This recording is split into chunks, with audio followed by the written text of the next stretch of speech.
Hi everyone, আশা করি সবাই যে যেখানে যে অবস্থা আছে সবাই খুব ভালো আছো।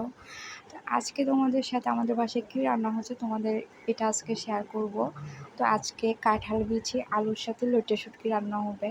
তো তোমাদের কার কার পছন্দের রেসিপিটা অবশ্যই কমেন্ট বক্সে কমেন্ট করে জানাবে। আমার তো খুব পছন্দ, আমি খুব পছন্দ করি লইট্টা শুটকি আর কাঁঠাল বিচি।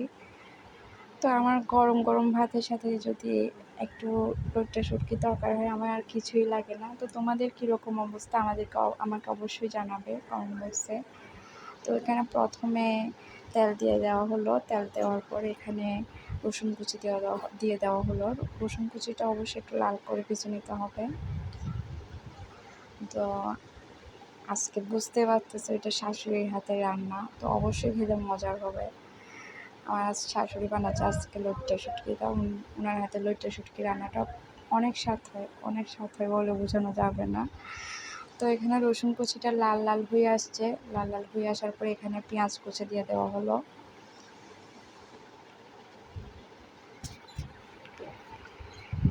তো পেঁয়াজ কুচিটা একটু ভেজে নিতে হবে। একটা কাঁচা লঙ্কাও পড়ে গেছে। তো আমাদের বাসায় যেরকম টুকিটাকি রান্না হয় এটাই তোমাদের সাথে শেয়ার করি, প্লিজ কিছু মনে করো না। আমার জাস্ট শখের বসে ভিডিওটা করা, আর কিছুই না। তো এখানে স্বাদ মতো লবণ দিয়ে দেওয়া হলো। স্বাদ মতো লবণ দেওয়ার পর এখানে মশলা দিয়ে দেওয়া হবে। তো এখন হলুদের গুঁড়ো 1 চামচের মতো দিয়ে দেওয়া হলো। মরিচের গুঁড়ো প্রায় 4 চামচের মতো দিতে হবে। যেহেতু লইট্টা শুটকি একটু ঝাল ঝাল না হলে ভালো লাগবে না খেতে। তো তোমরাও অবশ্যই এখানে যেভাবে রান্না হচ্ছে তোমরাও অবশ্যই এভাবে একটু রান্না করে চেষ্টা করে দেখবা, খেতে দারুণ টেস্ট হয়। তোমরা কীভাবে রান্না করো লইট্টা শুটকি অবশ্যই জানাবে কমেন্ট বক্সে। তো মশলাটা একটু ভালোভাবে কষিয়ে নিতে হবে, যাতে শুকনো লঙ্কার গন্ধটা যাতে চলে যায়, তেলটা উপরে উঠে আসা পর্যন্ত একটু ভালোভাবে মশলাটা কষিয়ে নিতে হবে।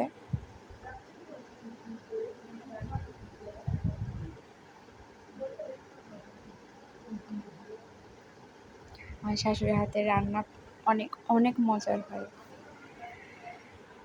যেদিন উনি রান্না করতে আসে আমার মনে হয় ওই দিন ভাত বেশি খেয়ে ফেলি।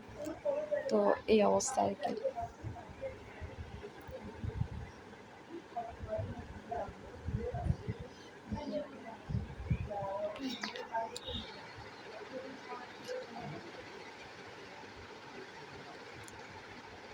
তো মশলাটা প্রায় কষানো হচ্ছে, তেলটা উপরে ছেড়ে দিচ্ছে, দেখতে পাচ্ছ। আর স্মেলটা কী বলবো, এত দারুণ একটা স্মেল আসতেছে বলার বাইরে।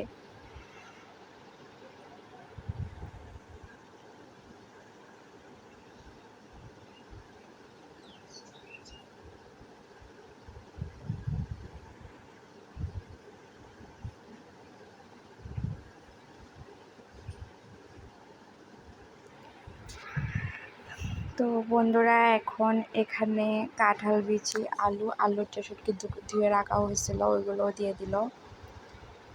ওইগুলো একটু মশলার সাথে ভালোভাবে মিশিয়ে নিতে হবে। মিশিয়ে নেওয়ার পর এখানে অল্প একটু জল দিয়ে দিতে হবে আলু আর কাঁঠাল বিচিটা সিদ্ধ হওয়ার জন্য।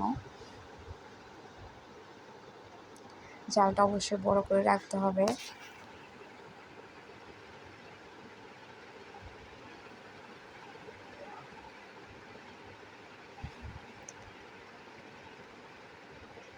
তো একটু ভালোভাবে নেড়ে চেড়ে দিতে হবে। তো এখন ঢাকা দিয়ে দেওয়া হলো। তো ঢাকা তুলে প্রায় 7 মিনিট পরে ঢাকাটা তুলে দেখো কী অবস্থা,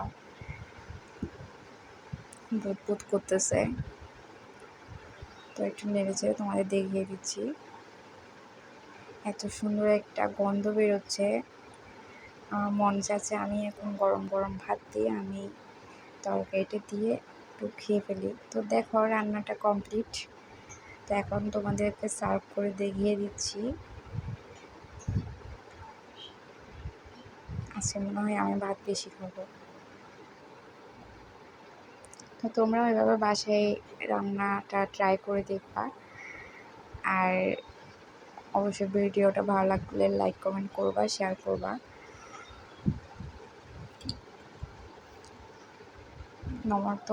নমস্কার সবাইকে। অবশ্যই ভালো থাকবেন সবাই, সুস্থ থাকবেন। নমস্কার।